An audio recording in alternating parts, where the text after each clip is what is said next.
Hello everyone, Rabbi Bileci. So glad you have joined us tonight. We're ready for another class of Hebrew, and we're going to be looking at a portion of scripture from the book of Numbers, and we're so glad that you have joined us.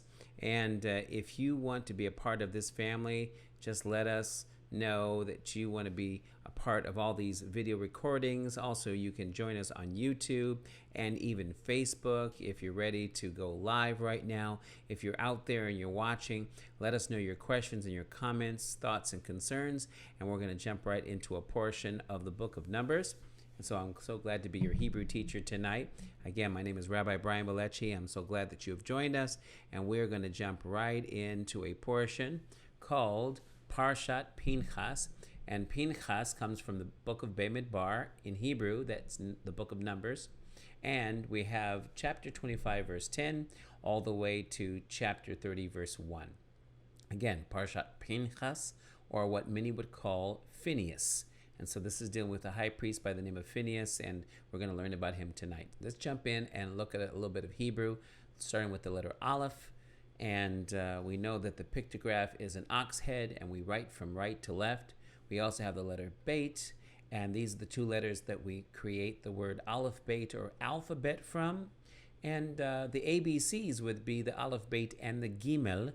The Gimel is a camel, which is where we get the C from an ABC, but it's actually a G in Hebrew. Let's go ahead and jump into Parashat Pinchas. So as we look at the Aleph Beit, again, the Aleph and the Beit, the A and the B of Hebrew, spell alphabet. And the alphabet in Hebrew is 22 consonant letters, with 11 of them being a prefix. And the Aleph Beit are pictographs. The Aleph is the picture of Aleph, an ox. The Beit, or Bait in Hebrew, is house. And Gimel is Gamal, camel. And Dalet is a delet, a door. You can see the similarities between the letters. The vowels change to indicate what the letter is a pictograph of. Again, we will learn 5 letters at a time. But I do want to remind you that the Greek alphabet was inspired by the Hebrew alphabet, or the Semitic tongue. So we have Aleph, which is like Alpha.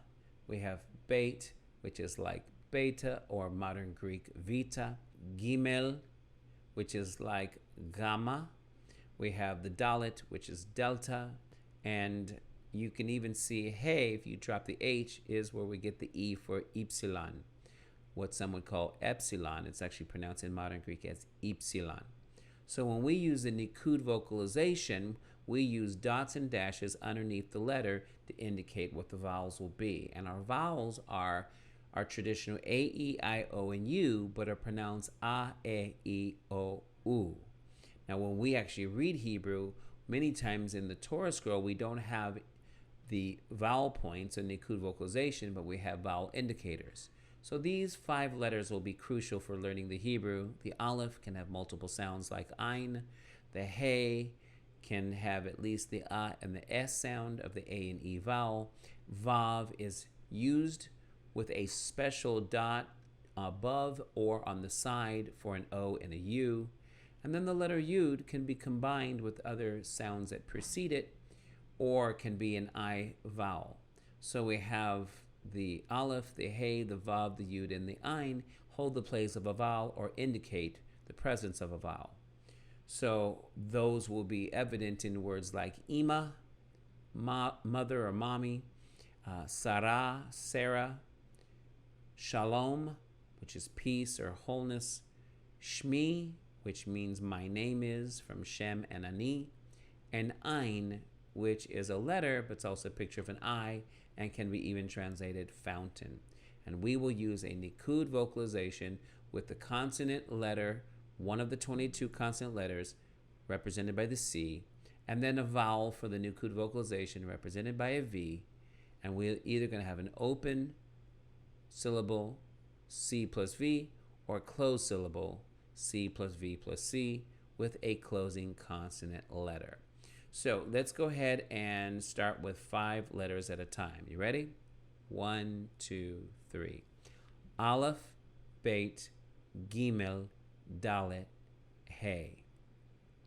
Vav, Zayin, Chet, Tet, Yud. Khaf, Lamed, Mem, Nun, Samech, Ein, Peh, Tzaddi, Kuf, Resh. Last two. Shin, Tav. Tov me'od. All right, now for our vowels, we already said that our vowels are A, E, I, O, and U, like in English, but it is pronounced A, E, I, O, U if you know a Latin-based language like Spanish. Throughout the Mediterranean, the Middle East, you will see that this is the sound of the vowels A, I, O, U. So let's sound that 3 times tonight. 1, 2, 3. A, I, O, U. Again. A, I, O, U. One last time. A, I, O, U. All right. Tov me'od. Metsuyan. Very good. Wonderful. So we are going to review a little bit on sounds. So if I have 2 dots side by side, multiple dots give us the sound of eggs or eh. They look like multiple eggs. So we have eh, eh. And that would be the long E. Or we could reduce it to a medium E by actually adding a dot, which makes a downward triangle called sagol. That would also be eh. We can even add a shva, which looks like this, 2 dots up and down, which is basically in a vertical pattern. We see that that looks like a colon. That's by itself a very reduced E, but we can add it to the 3 dots in a downward triangle, sagol, and that will give us 5 dots, and that will be eh. So it's going to be even shorter than the long and medium sound. And the most reduced sound would be eh, eh. And that would also, again, be normally an S sound, sometimes a glottal stop, depending on where it is in the word. We know that the long ah sound would be kamatz. This tilakun symbol would be ah. We can also reduce that to ah, ah. And we know that even the aleph can have a letter in front of it for a vowel indicator, like this one. A vav with the dot on top could be o, o. Or the dot on the side could be u. Notice the difference. Oh, look at that bird in the air. Oh. Or a dot on the side like a woman's purse. Ooh, look at that nice purse. Ooh. Very important to see how these vowels work. So let's go ahead and take a look at the vowel system so we can understand them. We've said that the ah sound, like kamatz, the tilakun symbol, is long. It can even be followed by the letter hey, or one line patach would be medium, or a line with the shava next to it, hataf patach, would be short. Hataf patach would be short. If we have multiple dots, it's primarily an E vowel, pronounced eh, and it can be long with the 2 dots side by side, sere, or sere yud, or even sagol yud, all long, but sagol by itself, 3 dots in a downward triangle, is medium. And then hataf sagol, which is the shava added to the 3 dots in a downward triangle on the right side, that's hataf sagol, and that's short. And then the shava by itself, we found out, is either a short E, reduced E, or a glottal stop, represented here by a little apostrophe. So 1 dot, though, would be an I vowel, like the lowercase I in English that has a dot on top. Turn it upside down, now the dot is underneath. And either it's followed by the letter yud to extend the E sound to make it long, or the dot by itself, hirik, versus hirik yud. Hirik is just medium. So there's only 2 options there. And we already learned about the vav with the dot on top. Oh, look at that bird in the air. The vav on top. or the dot floating in the air in the same position without the vav, goes from long to medium, from cholam vav to cholam hasar. And then kamatz, that is normally the ah sound like we learned here, kamatz. Every once in a while, the kamatz can be used for a medium O.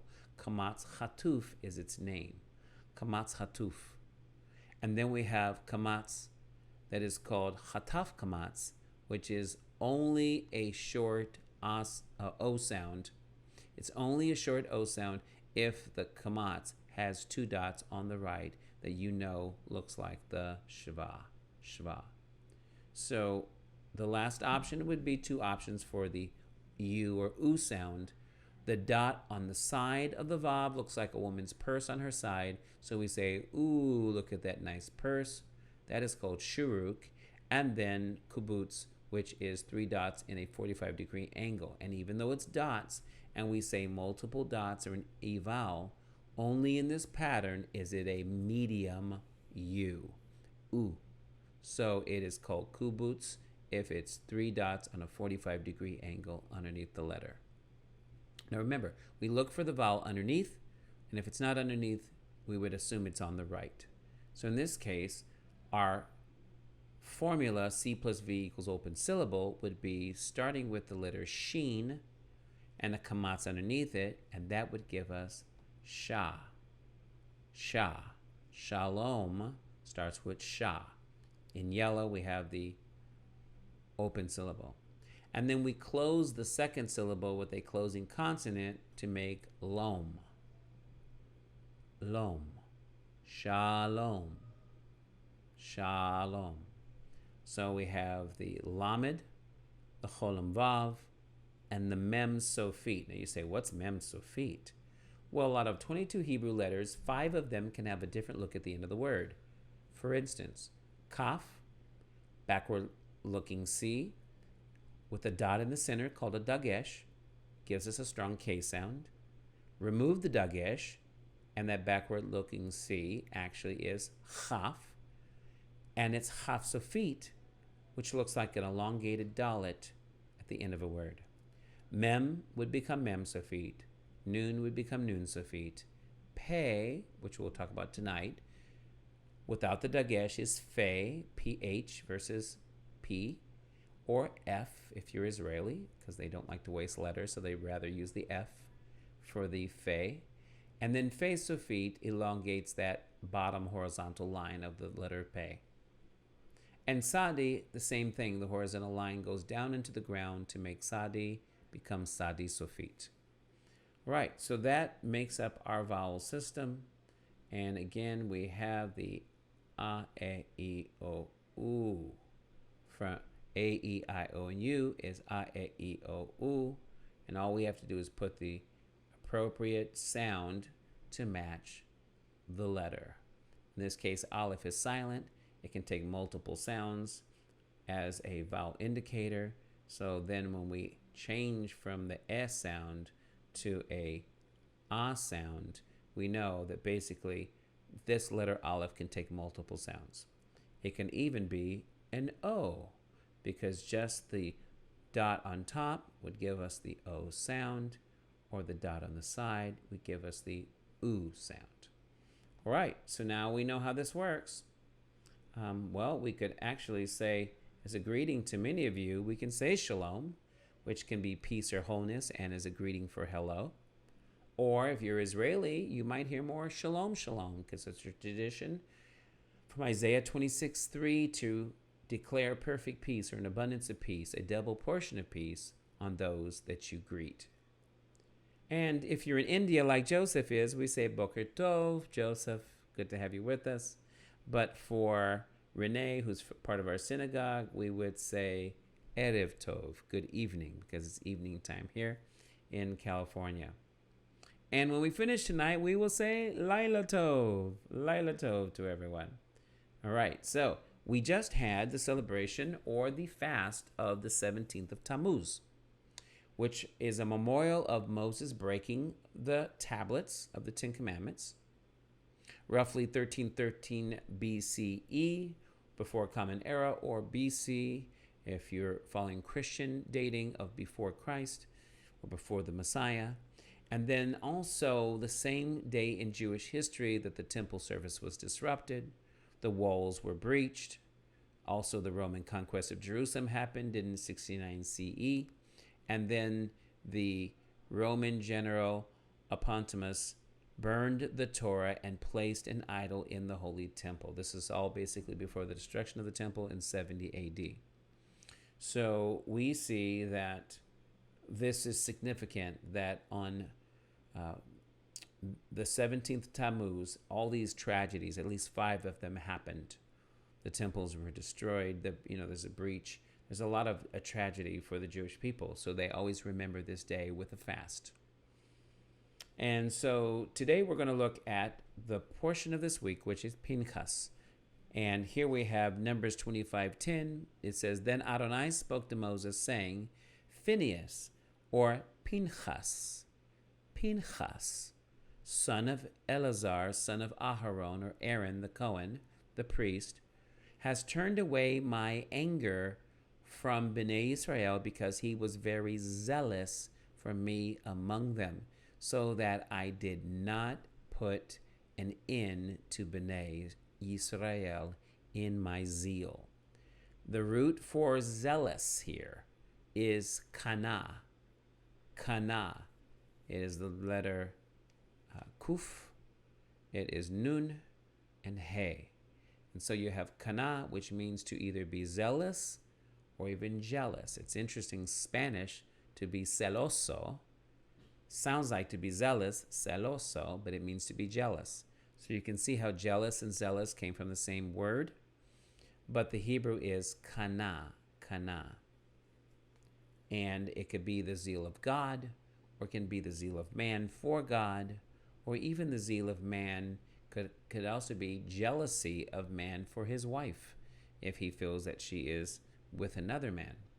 So the individual that had the ability to have kana, or zeal for God, was Pinchas, Phinehas. Now, this is an interesting name. Doesn't have a clear definition, but I want to take you to a concept to help us understand this. The first 2 letters, the Pheh and the Yud of Pinchas, actually is a word in Hebrew. The Pheh and the Yud, P, is mouth of, from the word or letter Pheh. It spells the word, but it also is a word, mouth. So P comes from Pheh, or we could say mouth of is really coming from the word mouth, as in P Adonai, from the mouth of the Lord, from the mouth of Adonai. P Adonai. P is actually construct, which means mouth of. So I could say P Moshe, mouth of Moses. P Aharon, mouth of Aaron. P Adonai, mouth of God. P Elohim, mouth literally of God versus Lord, which P Adonai would be more the mouth of Adonai or the mouth of the Lord.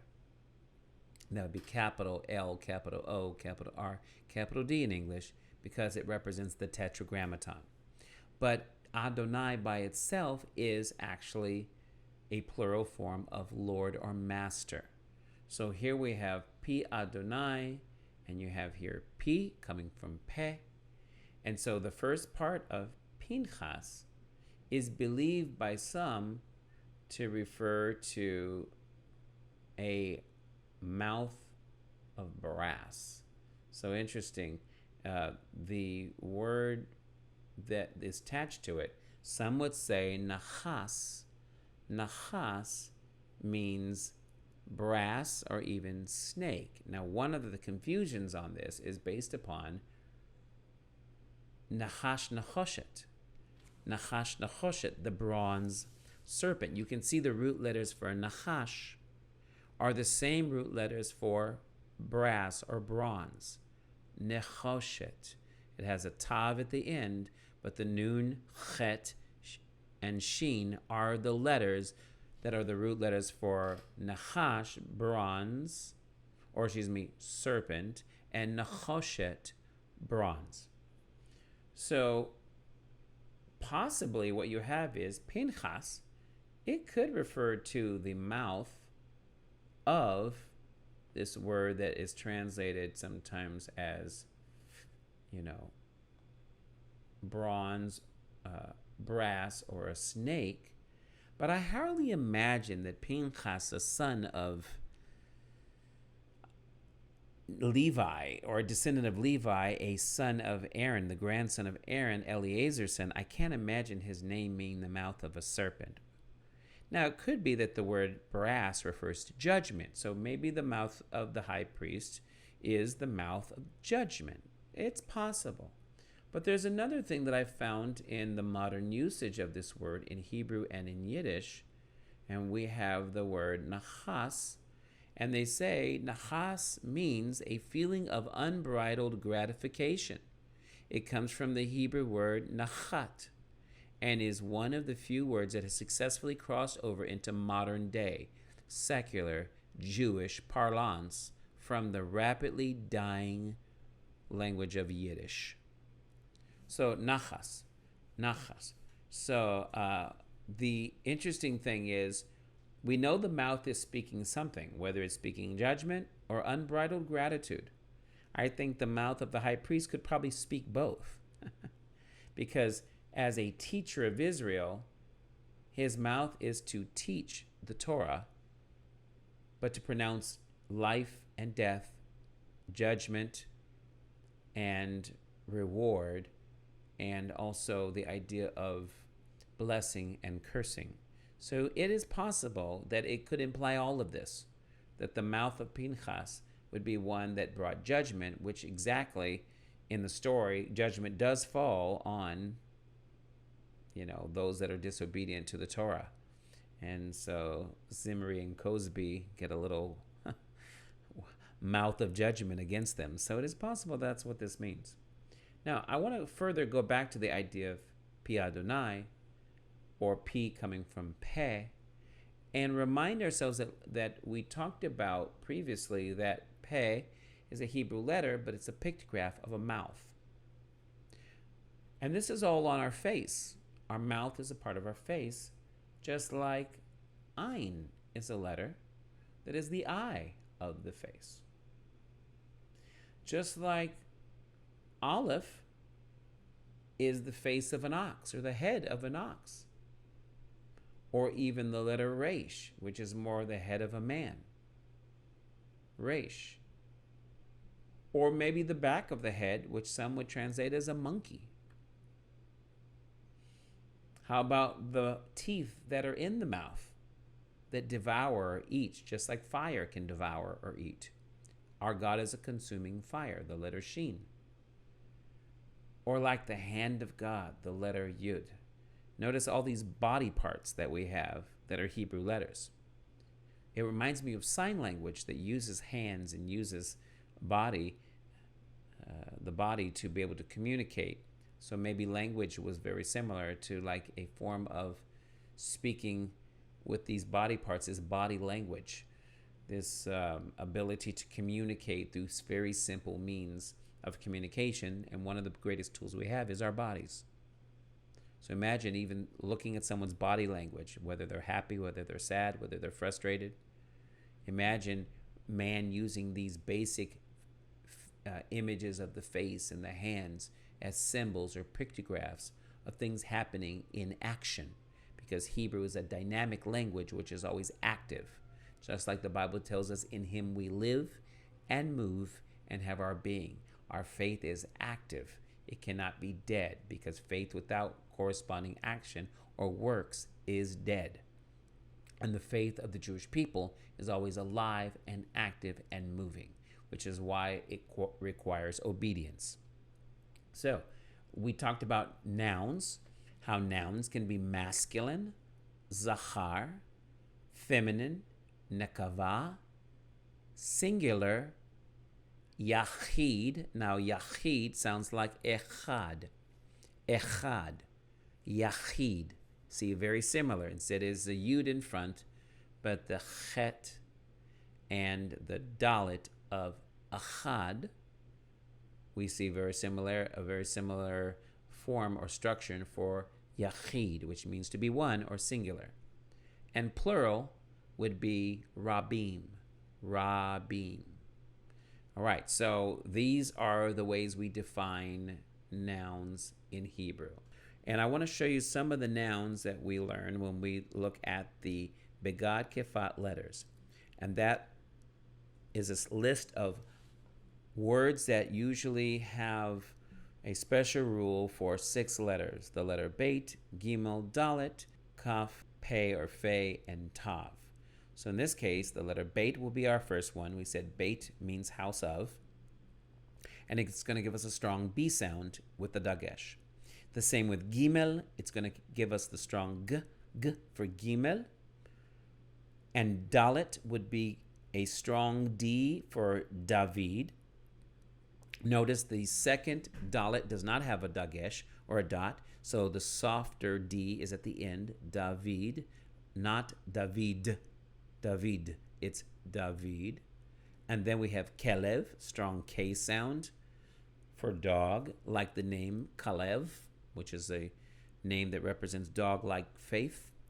And then the letter Pheh, we've already talked about, giving us a strong P sound versus removing the Dagesh and giving us a PH or F sound, Pheh. And then we have Teshuvah, or Israelis would say Tshuva, for return or repent. The other thing we found out is to learn Hebrew properly, you need to either be a Talmid, a male student, or part of the Talmidim, like the 12 disciples were 12 students or disciples of Yeshua. And also, the feminine would be Talmidah, or plural Talmidot. So we learned some of these feminine noun indicators, for instance, those that have the ah sound, like Sarah, Rivka, Leah. Rachel happens to be feminine, even though the ah is not at the end. Isha, woman, or Ima, mother. So when you look at these words, you see that names of females are obviously referring to a feminine gendered noun. So Sarah, Rivka, Leah, Rachel, and then the name for woman, Isha, or Ima for mommy. Obviously, they're feminine in gender. But there's also other endings. So if you have a suffix, either the a, the kamatz he, segol he, or patach tav for at, or hirik yud tav, eat, or cholam vav, which would be ot, or we have here shuruk tav, ut. These could be indications of a feminine gender noun.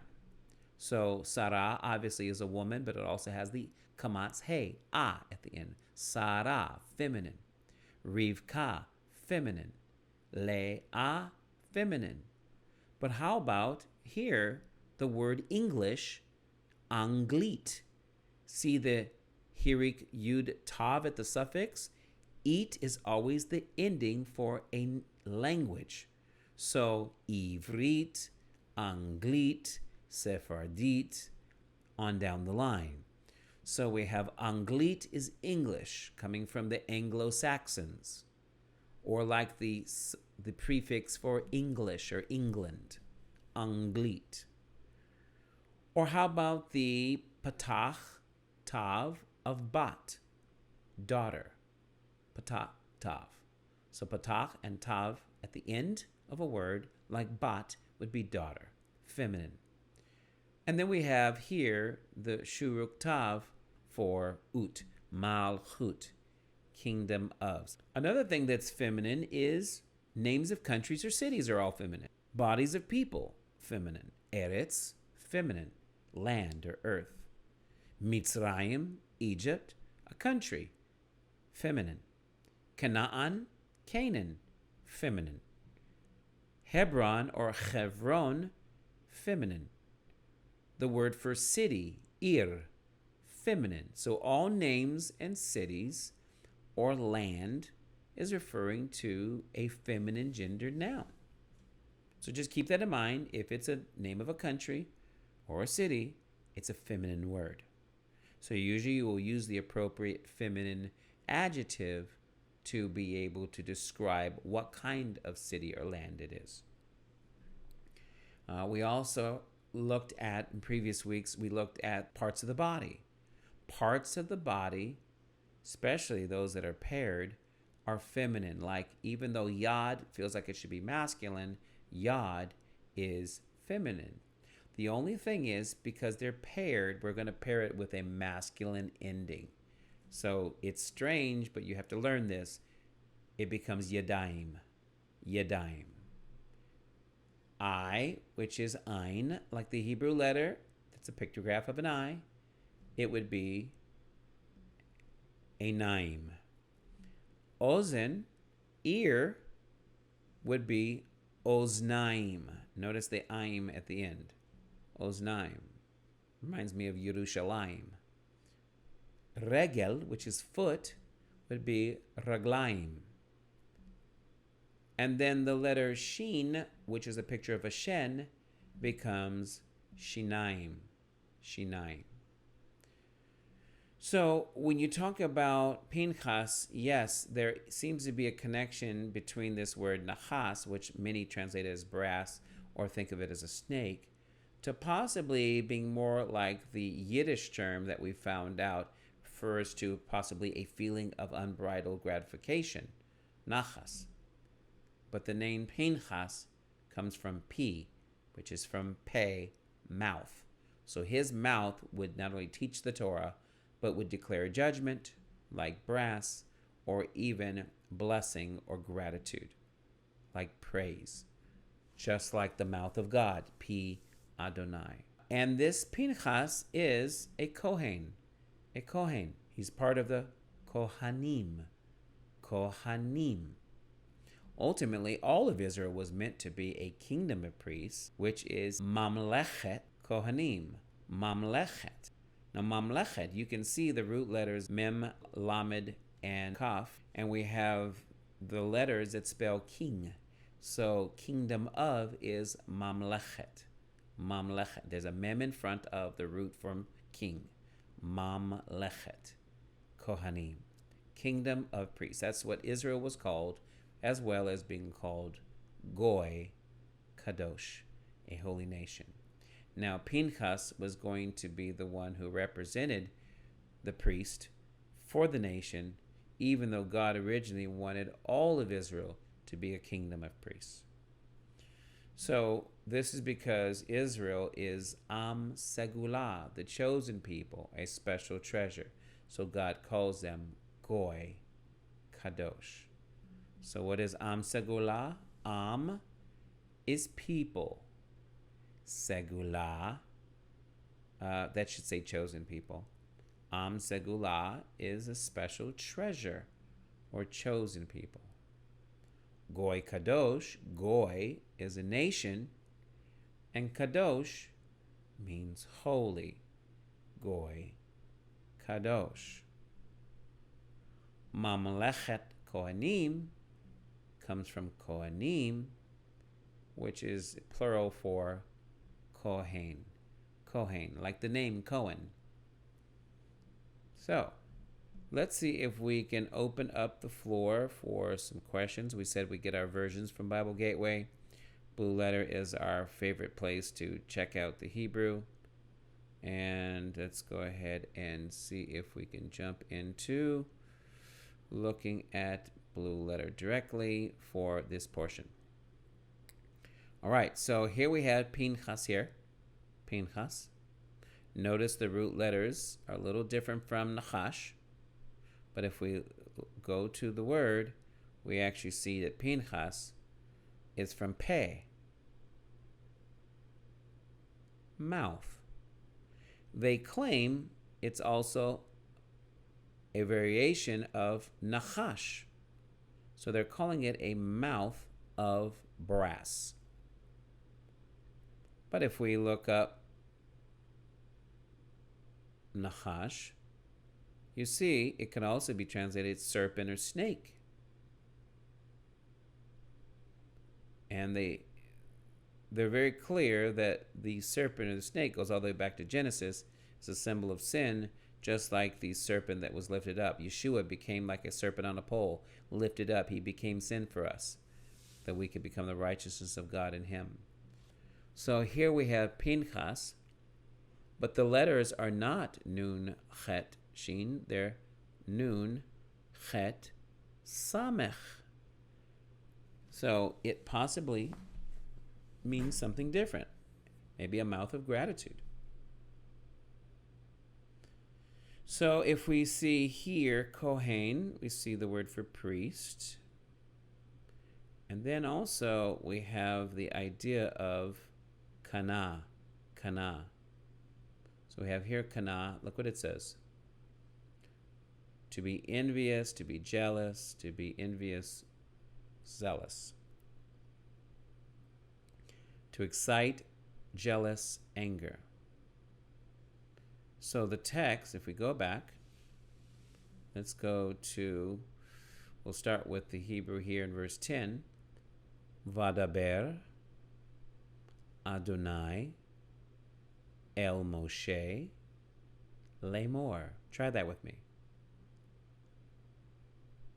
Vadaber Adonai El Moshe Lemor.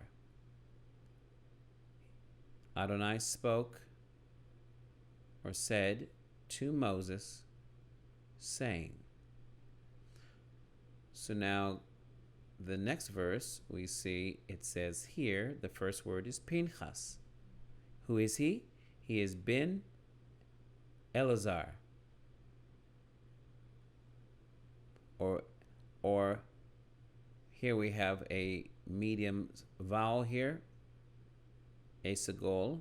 So this is a glottal stop for the letter lamed with a shava underneath. El Azar.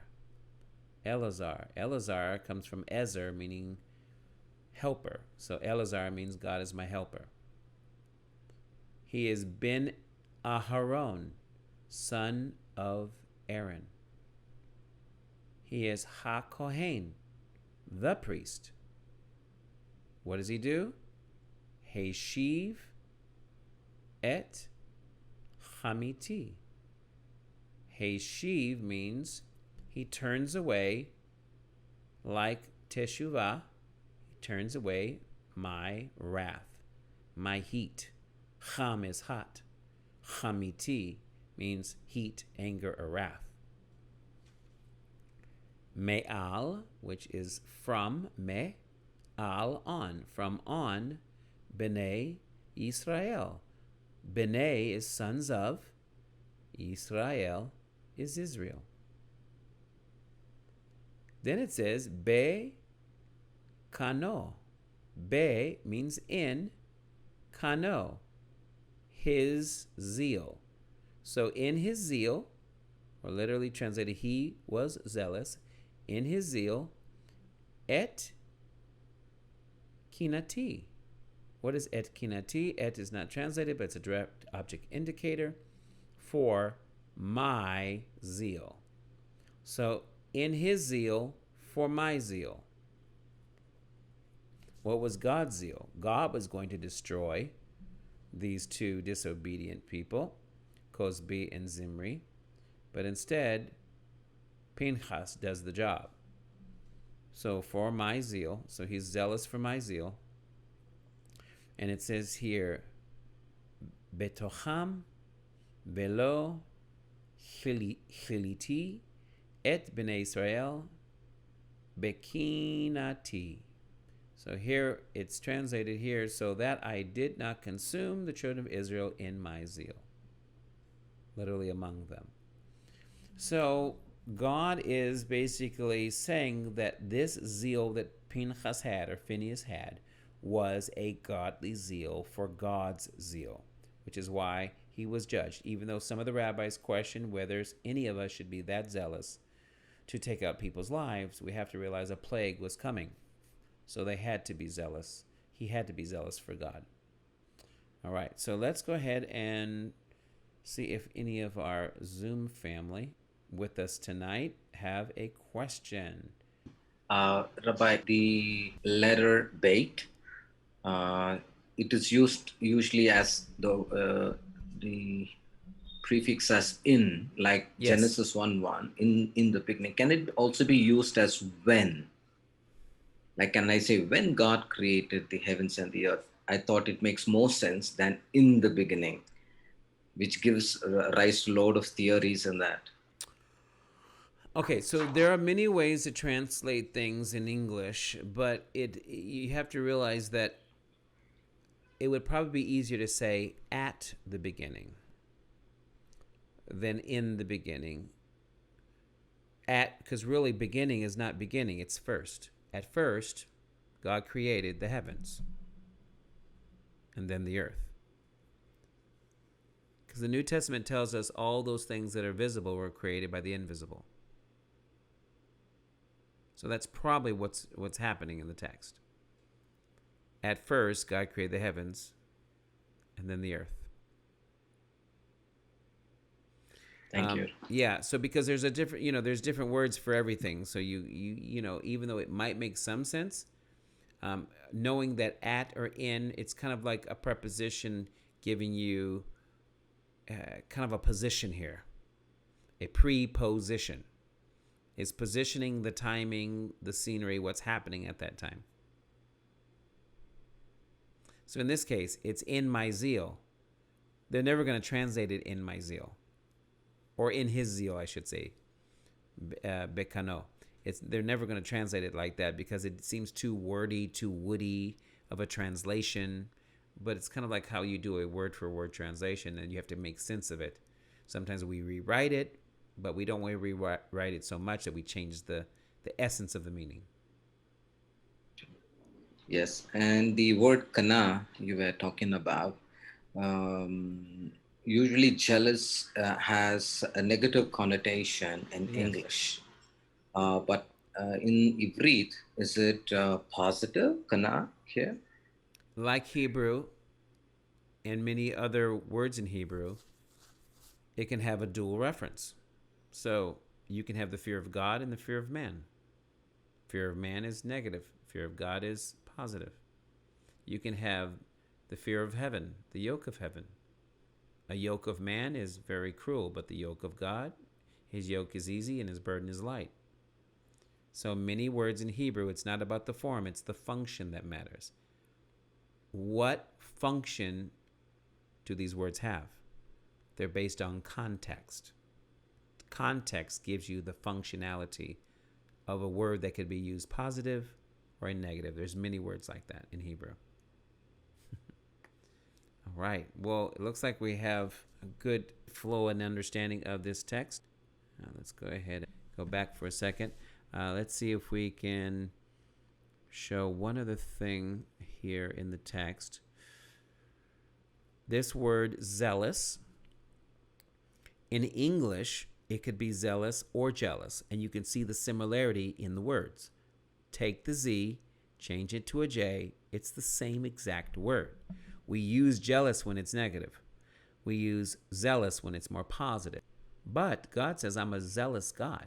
Or actually, he says, I'm a jealous God.